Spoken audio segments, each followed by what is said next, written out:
What is your sentiment about the market right now? How are you feeling about Bitcoin kind of increasing, having that giant increase yesterday? I mean, it was definitely a massive short squeeze. It was something that I think a lot of people weren't expecting. I was kind of shocked just at the magnitude of it, but definitely not something on a medium term, long term time horizon that is shocking at all. I mean, we talk about coming on here every Tuesday and talking the market and talking about a potential decoupling happening.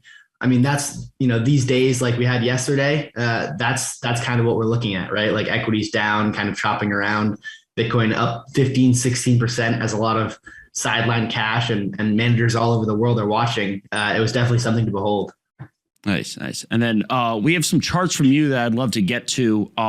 Your first chart is talking about the U.S. Treasury bond yields. Can you talk about what this chart means? Yeah, so over the last couple weeks, couple months here, we've talked a lot about the kind of the macro environment, and since November, really, the Bitcoin market has taken a big hit, and a lot of the stuff that we're looking at from a market perspective, in terms of Bitcoin, is actually quite healthy. We weren't seeing a huge distribution happen.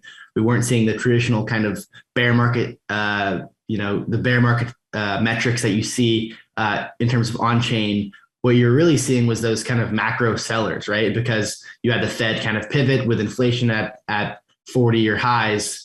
And really what you started to see was the bond market started to croak. And so you saw your yields were selling off in a big way, rising, which means that credit was selling off and the equity market took a downturn as well. And so I think just recently in the middle of February, what you saw was yields actually looked to have at least momentarily topped. And you saw kind of a Fed pivot with this next chart. I have the Fed funds. It's basically the Fed funds futures. So here's basically a prediction market or a futures market for how many hikes the Fed's going to get in. So we have it for March, June, September, December, and you can kind of see a big reversal in a lot of these in the middle of February. And at the same time, coincidentally, you also saw the price of Bitcoin bottom in a big way. And so I think that's the market walking back how many hikes that the Fed's going to get in, basically saying we're not going to be as tight with future monetary policy.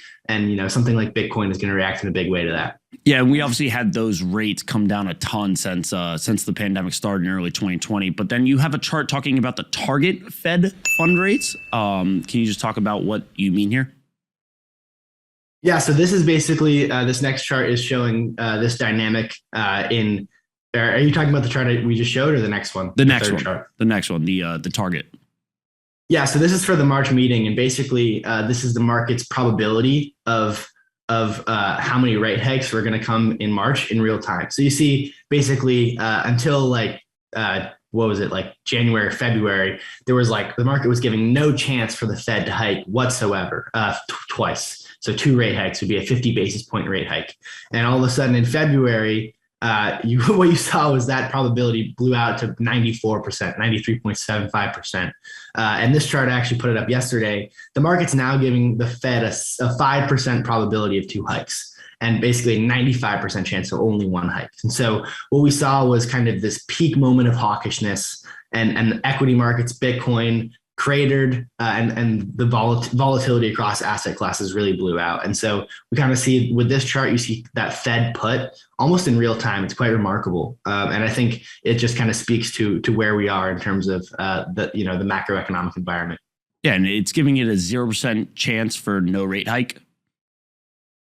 Yeah, I mean, we'll see about that. I think the Fed's kind of cornered politically. And so, there's a lot of pressure on them, and 25 basis points, it's not that much when you think of inflation at 7%, maybe higher, with a lot of this kind of geopolitical uncertainty happening over in Europe. So we'll have to wait and see. But yeah, I think more so than anything, that 25 basis point hike is just kind of a symbolic thing that, hey, we're doing something here. We're not letting this thing just completely run on its own. Gotcha. And then Bitcoin is obviously a very volatile asset, but it looks like the S&P is also pretty volatile based on what you're showing here. Can you talk about this S&P and then the volatility index? Yeah, so we've talked a lot about the VIX, which is this volatility index, and it's kind of a sentiment or a gauge of risk off in markets. And so you saw in March of 2020, this volatility index really blew out, and it was at the same time, if you overlay the Bitcoin chart, when the VIX really really went to like 80. It was the same time that Bitcoin cratered like 50% in just a matter of days, or even in the same day. And so what we see here is we're kind of now entering this regime of higher volatility in general for equity markets. And so if you overlay this on shorter timeframes with the Bitcoin price, you saw that the local bottom in 2022 was when the VIX hit 38. So it was like that local high in the VIX was the local bottom for Bitcoin. And as that volatility came back in, lowered a little bit, Bitcoin recovered, the S&P recovered. And so I think we're in this regime of higher volatility in general for equities. And so I would expect the volatility to remain there for Bitcoin as well. But it just kind of shows, how shaky things are with this kind of regime of high inflation, low yields, and credit markets are kind of gurgling under the surface. Hey, you, did you like this video? Great. We make 5 of them a day and post them here on this channel. Make sure you're subscribed, like the video, and see you next time.